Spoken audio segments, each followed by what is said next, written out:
দিয়ে শোনেন, ফজরের 2 রাকাত সুন্নত যদি পারেন ঘরে পড়বেন, 20 মিনিট বাকি আছে, ঘরে পড়বেন। যখন ঘরে পড়বেন, প্রথম রাকাতে কুল ইয়া আইয়ুহাল কাফিরুন পড়বেন, দ্বিতীয় রাকাতে কুল হু আল্লাহ পড়বেন। বলেন আপনারা, উলামারা ছাড়া অন্যরা বলেন, ফজরের সুন্নতের প্রথম রাকাতে কোন সূরা? আইয়ুহাল কাফিরুন, দ্বিতীয় রাকাতে কুল হু আল্লাহু আহাদ, এটা পড়লেন। আর যদি পারেন মাঝে মাঝে, যদি পারেন, আলেমদের তো মুখস্থ আছে, আপনারা যারা সাধারণ আছেন যদি পারেন মাঝে মাঝে প্রথম রাকাতে সূরা বাকারার 136 নাম্বার ছোট্ট একটা আয়াত মুখস্থ করে নেবেন। দ্বিতীয় রাকাতে সূরা আলী ইমরানের 64 নাম্বার আয়াত মুসলিম শরীফের বর্ণনা আছে। প্রথম রাকাতে সূরা বাকারার 136, দ্বিতীয় রাকাতে সূরা আলী ইমরানের 64 নাম্বার আয়াত ফজরের সুন্নতের প্রথম এবং দ্বিতীয় রাকাতে পড়বেন। আর বেশিরভাগ সময় প্রথম রাকাতে কুল ইয়া আইয়ুহাল কাফিরুন, দ্বিতীয় রাকাতে কুল হু আল্লাহ। নবীজি মসজিদে আসছে, আসার পর দেখে এক ব্যক্তি সুন্নত পড়তেছে, তো ওই ব্যক্তির কেরাতের আওয়াজ হালকা নবীজির কানে আসছে। নবীজি শুনতে পাইল ওই ব্যক্তি প্রথম রাকাতে পড়তেছে কুল ইয়া আইয়ুহাল কাফিরুন। আল্লাহ নবী বললেন হাদা আব্দুন আরাফা রাব্বা। আল্লাহ নবী যখন শুনলেন এই ব্যক্তি ফজরের সুন্নতের প্রথম রাকাতে কুল ইয়া আইয়ুহাল কাফিরুন পড়লেন, নবীজি বললেন এই ব্যক্তি এমন এক বান্দা যে ব্যক্তি তার রবকে চিনতে পেরেছে, যে ব্যক্তি তার রবকে চিনেছে। তো নবীজি দাঁড়ায় রয়েছে। এবার ওই লোকটা দ্বিতীয় রাকাতে বললেন কুল হু আল্লাহু আহাদ। আল্লাহ নবী বললেন হাদা আব্দুন আমানা বিরব্বি, এই ব্যক্তি তার রবের উপর পরিপূর্ণ ঈমান আনছে। তাহলে প্রথম রাকাতে কুল ইয়া আইয়ুহাল কাফিরুন, দ্বিতীয় রাকাতে কুল হু আল্লাহু আহাদ। এবার ফজরের সুন্নত পড়লেন, পড়ার পর আপনি বাসায় বসে আছেন, তাকায় দেখেন ঘড়ির মধ্যে এখনো 15 মিনিট বাকি। তখন আপনি কি করবেন? আরবিটা প্রথম বলি, ওলামায়ে কেরাম তো আরবি মনে রাখতে পারবে, আপনারা পরে বাংলাটা বলতেছে। নবীজি বলতেন, ফাতুল বারীতে আসছে, আল্লাহুম্মা রাব্বা জিবরাইলা ওয়া রাব্বা মিকাইলা ওয়া রাব্বা মুহাম্মাদিন সাল্লাল্লাহু আলাইহি ওয়াসাল্লাম আউযু বিকা মিনান নারি সালাসা মাররাত। নবীজি আল্লাহর দরবারে দোয়া করতেন, হে জিবরাইলের রব, হে মিকাইলের রব, হে মুহাম্মদ সাল্লাল্লাহু আলাইহি ওয়াসাল্লামের রব, আমি আপনার কাছে জাহান্নাম থেকে পানাহ চাই। নবী এই দোয়াটা 3 বার করতেন।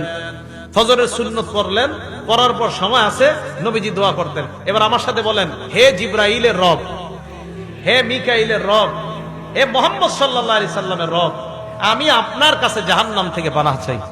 কয়বার এটা? 3 বার। যদি বাসায় পড়েন তো বাসায়, মসজিদে বললে মসজিদও এই দোয়াটা করবেন। পরে যদি দেখেন এখনো নামাজের অনেক সময় বাকি, নামাজ পড়লেন, সুন্নত পড়লেন, সুন্নতের কেরাত পড়লেন, সুন্নতের পরে দোয়া করলেন। দোয়া করার পর বিবির দিকে তাকাইবেন। কার দিকে? বলে না সবাই, কার দিকে? বিবির দিকে। বিবির দিকে তাকানোর পর যদি দেখেন বিবি জাগ্রত, কথা বলবেন।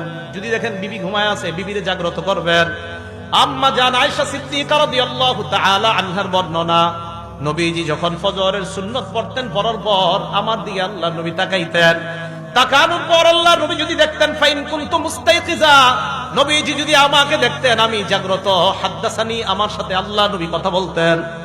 ওয়াইন কুনতু নাইমা আইকাযানি, আমাকে যদি দেখতেন আমি ঘুমন্ত, আল্লাহ নবী আমাকে জাগ্রত করে দিতেন। তাহলে ফজরের সুন্নত পড়ার পর বিবির সাথে এমনি 2-1টা কথা বলবেন, ধর্মীয় কথা, নবীর একটা সুন্নত আদায় করার সওয়াব পেয়ে যাবেন। আর বেবি যদি ঘুমায় থাকে তাকে জাগ্রত করবেন। এবার আসেন তৃতীয় আরেকটা সুন্নত বলি, 5 নম্বর আরেকটা সুন্নত, যদি পারেন আদায় করবেন, না পারলে সমস্যা নাই। আগে শুনেন, আম্মা জান আয়েশা বলেন, আল্লাহ নবী ফজরের 2 রাকাত সুন্নত পড়ার পর ইত্তাজা আলা শিত্তিহিল আইমান, ডান কাত হয়ে একটু শুয়ে থাকতেন। না আপনারা এটা করলে তো ঘুমায় যাবেন। ফজরের সুন্নত পড়ার পর হযরতে বেলাল নবীজিকে ডাকার আগ পর্যন্ত নবীজি ডান কাত হয়ে একটু শুয়ে থাকতেন। আপনারা কি করবেন? বেশি সময় না, আপনারা একটু শুইবেন আবার উঠে যাবেন, কারণ একদম আপনার শয়তান গিট মারবে, ঘুমা ঘুমা ঘুমা। তো নবীজি সাল্লাল্লাহু আলাইহি সাল্লাম এটা করতেন, ইত্তাজা আলা শিত্তিহিল আইমান, আবু দাউদ আছে, বুখারীতে আছে, এইভাবে নবীজি একটু শুইতেন।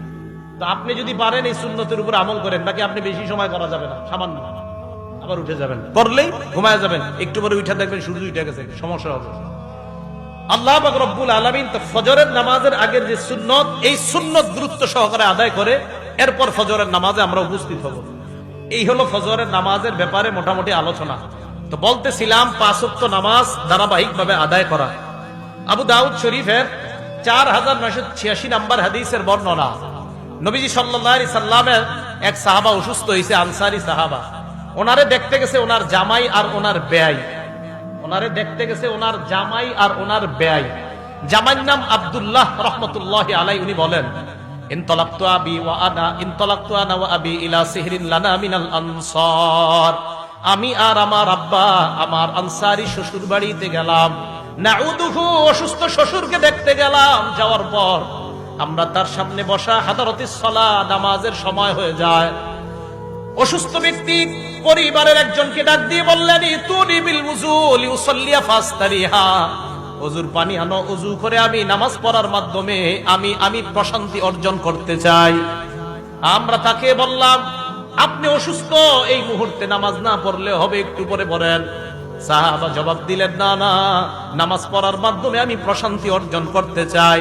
সামিআতু রাসূলুল্লাহ সাল্লাল্লাহু আলাইহি ওয়াসাল্লাম ইয়াকুল, আমি আল্লাহ নবীকে বলতে শুনলাম, নবীজি হযরত বেলালকে বলছে, বেলাল কুম ফাকিম ফারিহনা বিসসালাহ, বেলাল তুমি দাঁড়াও, ইকামত দাও, নামাজের ব্যবস্থা করো, নামাজের মাধ্যমে আমাদেরকে প্রশান্তি হওয়ার ব্যবস্থা করে দাও। তাহলে মুসলমান নামাজ পড়বে, কারণ নামাজ প্রশান্তির কারণ। গাছে গাছে লিখে দিবেন নামাজ প্রশান্তির কারণ। কারণ একদল লোক বের হয়েছে যারা টেলিভিশনে, ইউটিউবের মধ্যেও বিভিন্ন খানকা থেকে অ্যাডভারেজ দেয়। আপনি হতাশায় ভুগছেন, আমাদের খানকায় আসেন, 15 দিন থাকেন, 1 মাস থাকেন, ভালো হয়ে যাবেন। আপনারা গাছে গাছে লিখবেন, হতাশায় ভুগছেন, মসজিদে আসেন, হতাশা দূর হয়ে যাবে। নবীজি সাল্লাল্লাহু আলাইহি ওয়াসাল্লাম বলছে, ফারিহনা বিসসালাহ, নামাজের মাধ্যমেই প্রশান্তি।